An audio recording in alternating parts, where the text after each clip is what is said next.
Hey babes, Fairy Rave Godmother here, pulling up with all the good that you didn't know you needed to hear. But it'll do you good if you hear it and chew it and break it down, metabolize it, integrate it. What am I talking about? Holy macaroni, this energetic soup that we're in. There are many influences, many energies bearing down on us individually and collectively. And I think that my guidance would best be stated as, don't worry about it. Now's not the time to focus on the details. Now is the time to hold the line and try things out. The astrology is not the cause or the reason behind the things that are happening. Does it correlate? Yeah. It's not the cause. So check your relationship to that. And also check your relationship to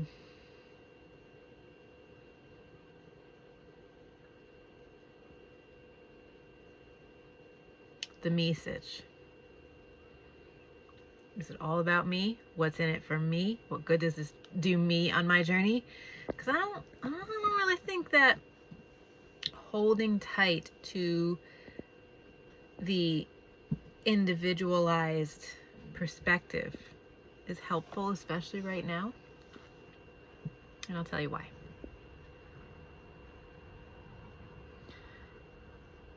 Mercury in Libra squared Jupiter in Cancer. I think that was on the 1st or the 2nd. I'd have to check. I just have it in my notes. And this feels extra to me. Extra reeking of implicit bias. Astrology is here to empower us, to point us in the direction that we choose to go with intention. Maybe that's soul growth. Maybe that's just getting to know the relationship between us and the cosmos. But it also shows us sometimes the things that we don't really want to see. So Mercury in Libra squaring Jupiter in Cancer for me is like the big-headedness, like the me generation, like what's in it for me, because like my way of viewing things is just going to be the way of viewing things if I have the position of power. And I think a really good example for what I'm talking about here, the very nuanced implicit bias, is there are quite a few folks out there who were in maybe corporate careers, had some sort of transformative healing experience, went to the spiritual coach side, or created a business out of, throwing tarot or reading charts or something more spiritual that was in alignment with their transformation.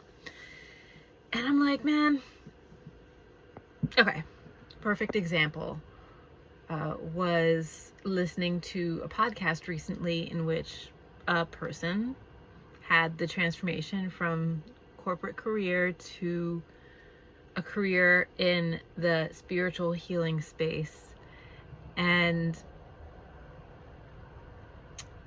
offered a program, the drill. Free podcast, free thing first, and then the offer was, buy my course for, it was like $499. That's the value of it. And I'm like, is it the value though? It's not the value of the course. It's what you want to work, it's what you want to get to make your margins. And so the implicit bias here is that even though some of this more spiritual transformative experiences can be monetized, into a business in the Western setting, the reality is most of us are still running on those capitalism forward tracks. Look, I'm of the ilk that if your world doesn't completely transform when you have some of these spiritually transformative experiences, I think there's a lot more work to do. I'm not saying it's bad to suddenly be making money off of something that you enjoy. I'm just saying the cognitive bias is that you're going to continue to be on this individualized path of making money, of upholding some of the structures that made you unwell and unhappy. And unless there is some real shock, twist, something, sometimes the actions are going to be a little performative, but because you're thinking they're the greatest thing since sliced bread, you know, we ain't going to be able to bump you off that pedestal of thinking. So Mercury in Libra squaring Jupiter in Cancer.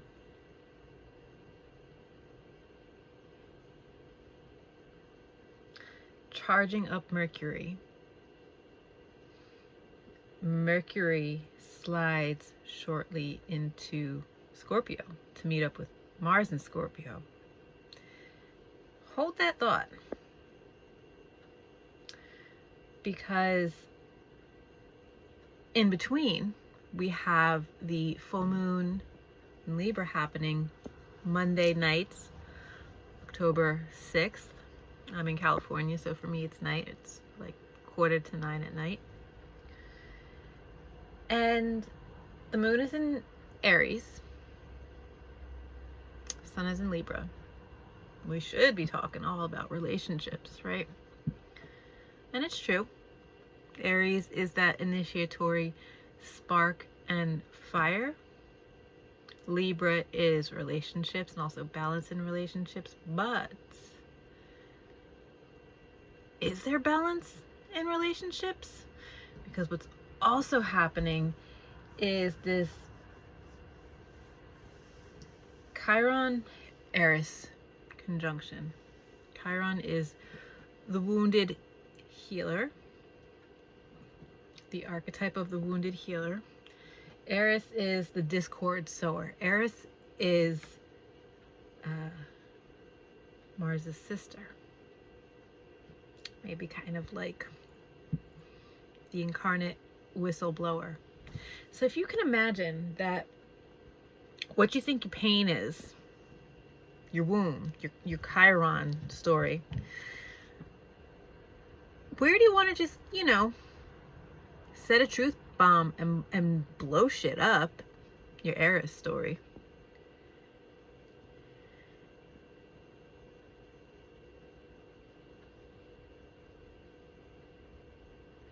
Think about how that reaction would play out, especially within relationships that aren't really built on integrity anyway. And I'm thinking of perhaps narcissistic relationships, or a relationship in which one person is really narcissist and the other person is echo.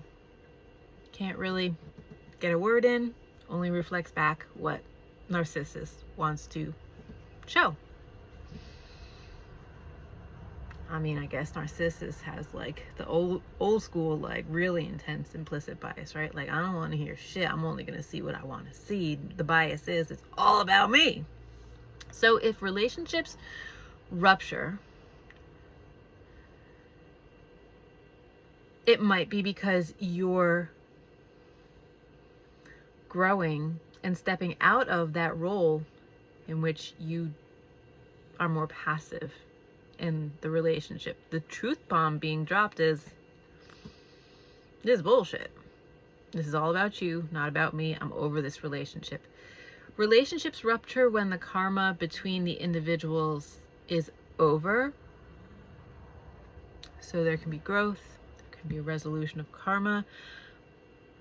But relationships fundamentally, and why karma repeats, and why people, it's like the modern plague, get so stuck in these narcissistic stitches, is A, because nobody's blowing the whistle on the narcissist. They all giving them the time of day, and I'm just like, walk, right? So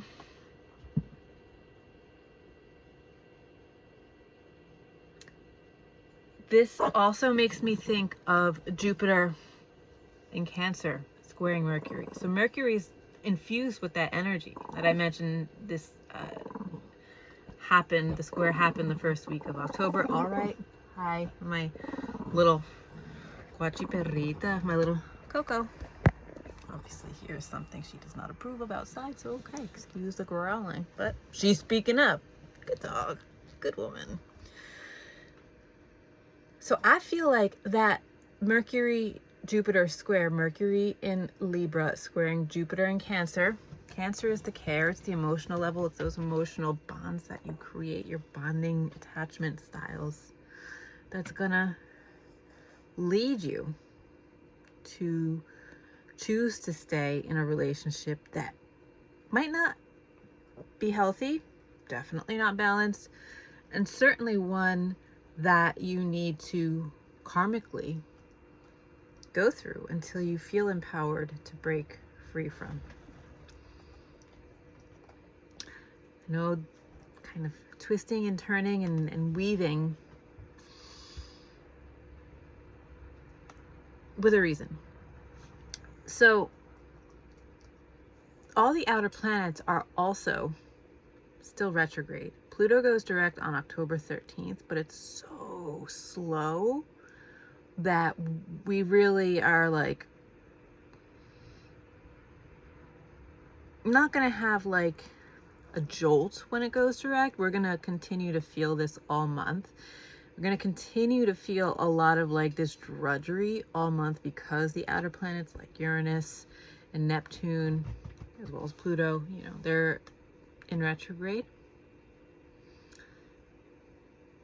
But it's not that anything is happening, because if you're really in tune with this full moon and the activation of Mercury,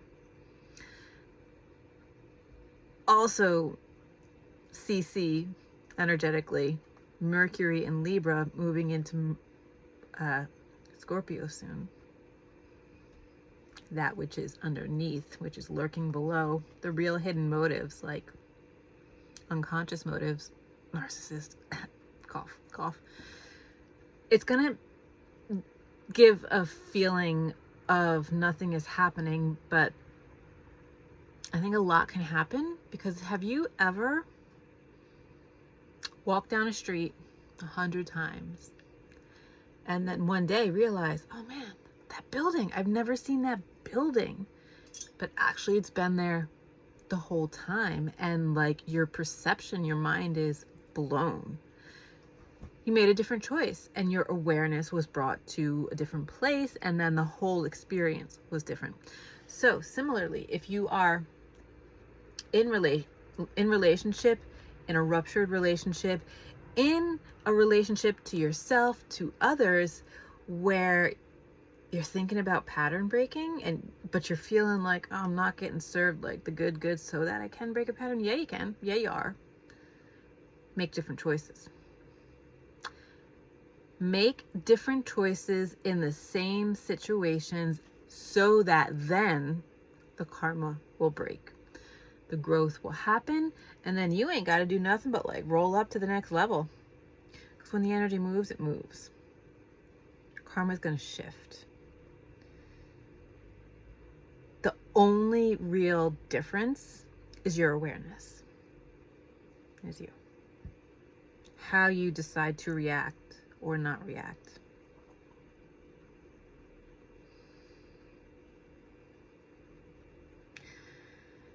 I'm looking at my notes. Taking a breath. Breath or nothing. There is a lot of plutonic energy in October, lining it up with the thinning of the veils. We're approaching Dia de Muertos, we're approaching Halloween, approaching many different rituals that honor the time, the season of Earth, honor the liminal space, honor the boundary that is dissolving. So with so much Plutonic energy, getting to the source of karma might be a little bit more accessible.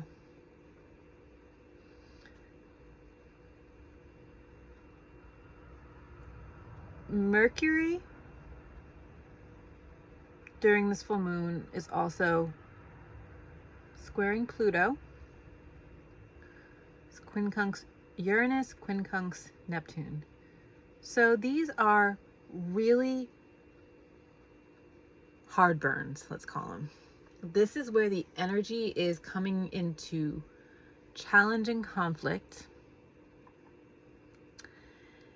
and this is not easy, but growth never is. Especially when you're not in alignment with the natural rhythms. Coming all the way back to the beginning, the individualized plan of spiritualized growth, spirituality.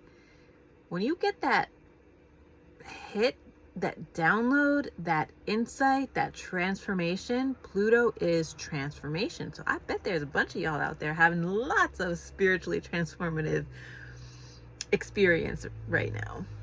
Cool, good for you. But remember, because again, Mercury, that trickster, can walk between the underworld and the world outside. It can be information, it can be a couple things at once. It can shapeshift and change form. Spiritual transformation is for the being. When it comes out and manifests in your actions, then it becomes more reflective of the world that we live in, society around you. So think twice about what you do with these changes and eruptions. Think twice about what you're going to do in general to break patterns. Can't force this. Spiritual stuff and human awakening can be integrated. Mind your bias. Mind your attachment. And also call that narcissist out, because that's how you break the mirror.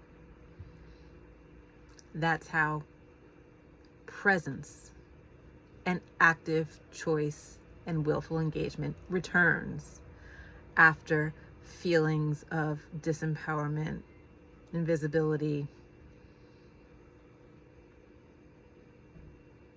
powerlessness. And these are all things that we work on in spiritual growth. But we got to divide them with what's going on in the world. And right now there's a whole lot of dumpster fire, but find your joy. Find your place in time and space. Do your work and be with your joy.